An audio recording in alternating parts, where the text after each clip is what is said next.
इसके पिछले वीडियो में हमने अंडर रूट 5 को अपरिमेय संख्या सिद्ध किया है। इस वीडियो में हम सिद्ध करेंगे कि अंडर रूट 3 एक अपरिमेय संख्या है। पिछले वीडियो में हमने बताया है परिमेय संख्या क्या होती है, अभाज्य संख्या, परिमेय संख्या और सह अभाज्य संख्याएं हमने उसमें समझाया हुआ है। यहाँ पे हम सिद्ध करेंगे कि अंडर रूट 3 एक अपरिमेय संख्या है। तो चलिए इसे सिद्ध करते हैं। देखिए, हमें सिद्ध करना है कि अंडर रूट 3 एक अपरिमेय संख्या है, तो हम इसका उल्टा हम मान के लेके चलेंगे। हम ये मानेंगे कि माना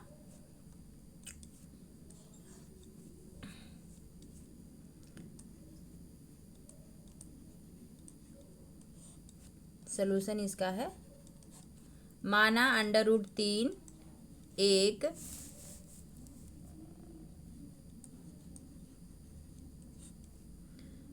परिमेय संख्या है।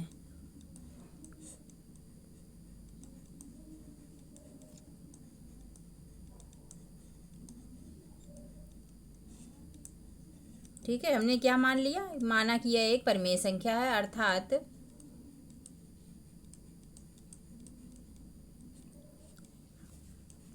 अंडर रूट 3 बराबर a/b।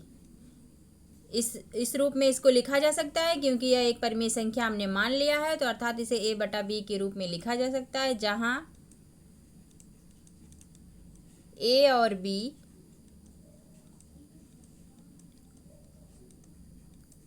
पूर्णांक हैं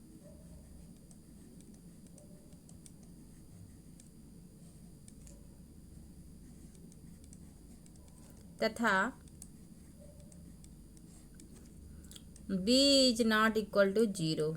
और हमने यह भी माना है, तथा हमने ये भी माना हम ये भी मानेंगे कि a तथा b, a और b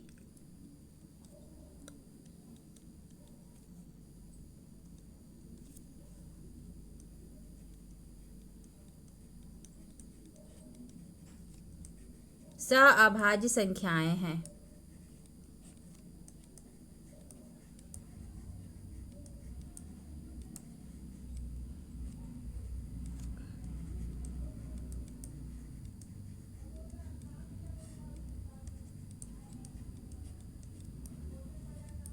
सहभाज्य संख्याएं, सहभाज्य संख्या का मतलब इसका कोई उभयनिष्ठ गुणनखंड एक के अलावा और कोई नहीं है। अर्थात इसका मतलब क्या हुआ, अर्थात a और b का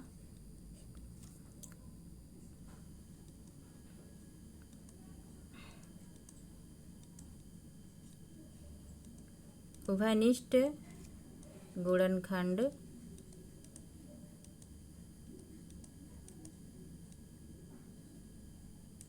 केवल एक है। ठीक है, यानी कि इसका उभयनिष्ठ जो गुणनखंड है वो केवल एक है। ठीक है, तो हम चलिए इसको लेके चलते हैं। क्या हमने माना है, अंडर रूट 3 बराबर a/b है। दोनों पक्षों का अगर हम वर्ग कर दे रहे हैं तो करड़ी हट जाएगी। ठीक है,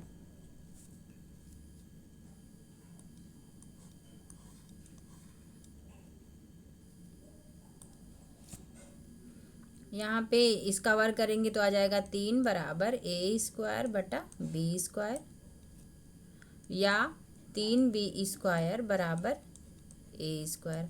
अर्थात यहाँ से हमें क्या निष्कर्ष मिल रहा है, हमें निष्कर्ष ये मिल रहा है कि a² तीन जो है a² का एक गुणनखंड है, या a² जो है 3 से विभाज्य है। ठीक है, यहाँ से हमें क्या मिल रहा है निष्कर्ष, कि a²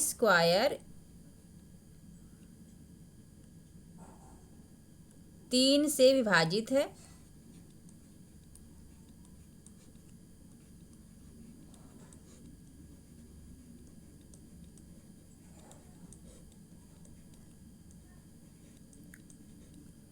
या ये भी हम कह सकते हैं कि 3 जो है ए स्क्वायर का एक गुणनखंड है।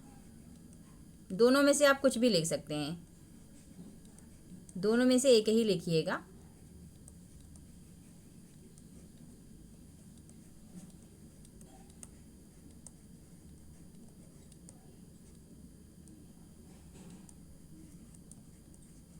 ठीक है, अब हम ये मान लेते हैं, अब हम मानेंगे कि a बराबर 5 के, 3 के, a बराबर क्या मानेंगे 3 के, यानी क्योंकि यहाँ पे देखिए a जो है 3 से विभाजित हो जा रहा है, तो हम कोई के मान लीजिए कोई पूर्णांक है, तो a बराबर हम 3 के मान लेते हैं और इसे हम समीकरण 1 में रख देंगे।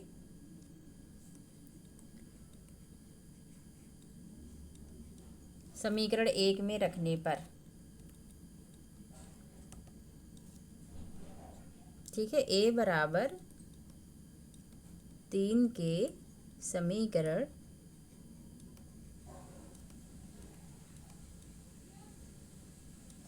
1 में रखने पर,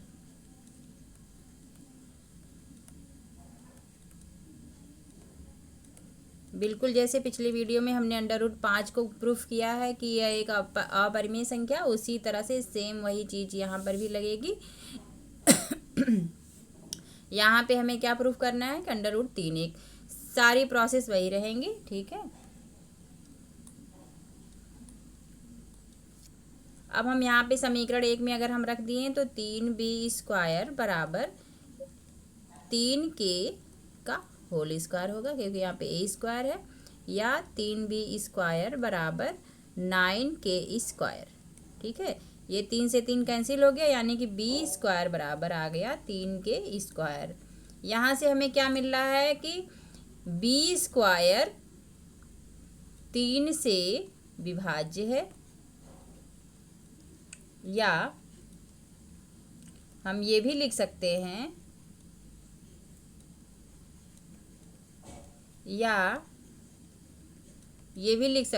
कि 3b² का एक गुणनखंड है।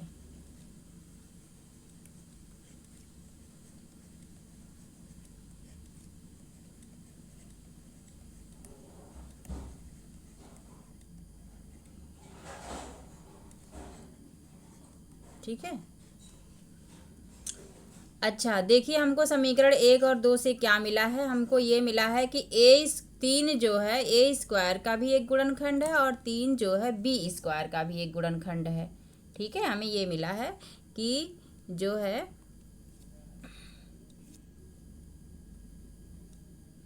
3 जो है a² और b² दोनों का गुणनखंड है। लेकिन हमने माना क्या है, हमने माना ये है कि a और b का कोई उभयनिष्ठ गुणनखंड नहीं है। ठीक है, हमने क्या माना यहाँ पे है, a और b का कोई उभयनिष्ठ गुणनखंड नहीं है, इसका उभयनिष्ठ गुणनखंड केवल 1 है। ठीक है, क्योंकि ये दोनों अभाज्य संख्याएं हैं। तो हम जो माने हैं वो तो गलत हो गया, जो हमने निकाला है उसमें 3 जो है एक अभाज्य गुणनखंड मिल गया है, लेकिन जो हमने माना है वो क्या है, गलत है। इसके अनुसार जो हमने हल किया है उसके अनुसार जो हमने माना है वो गलत है। तो हम क्या लिखेंगे यहाँ पे, तो हमें क्या मिला यहाँ से कि 3a तथा b का उभयनिष्ठ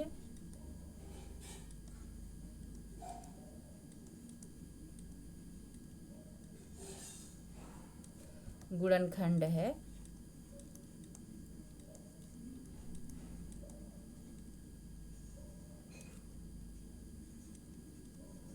अर्थात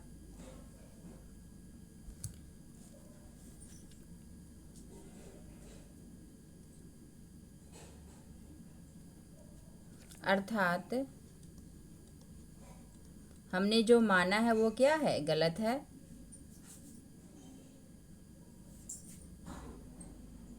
इसके अनुसार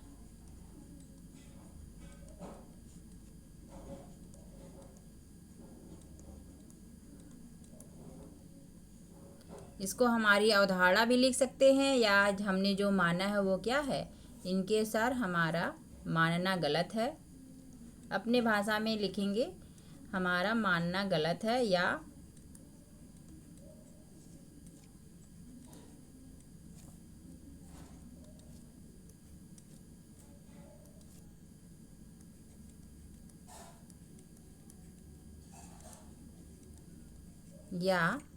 लिखेंगे, कुछ भी लिख सकते हैं आप, बस स्टेटमेंट लिख लीजिएगा अपने अनुसार। या हमारा मानना गलत है, या क्या लिखेंगे, या हमारी अवधारणा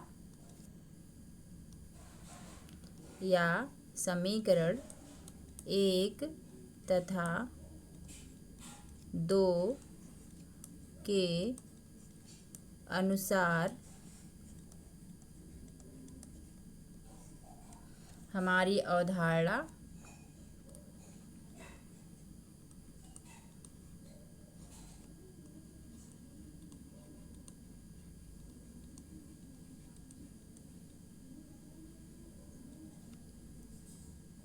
गलत है। ठीक है,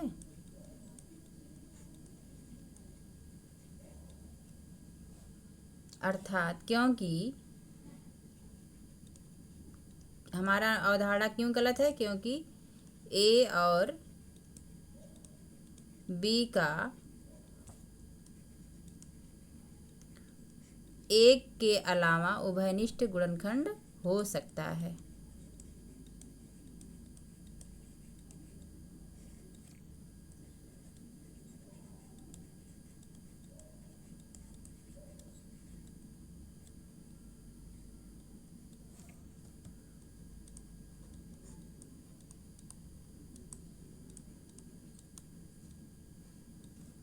गुणनखंड हो सकता है।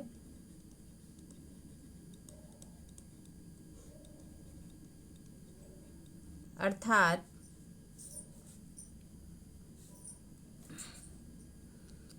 लिखेंगे अतः करड़ी में 2, करड़ी में 3 हमने सिद्ध करा ना, करड़ी में 3 एक अपरिमेय संख्या है।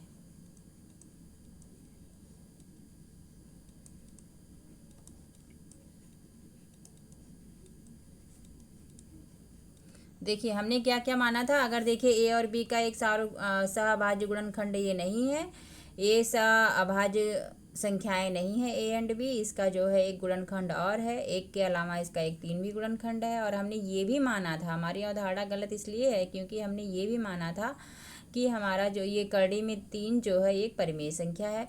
तो जब ये गलत है तो अंडर रूट करड़ी में 3 भी एक परिमेय संख्या नहीं है, यानी कि करड़ी में 3 एक अपरिमेय संख्या है।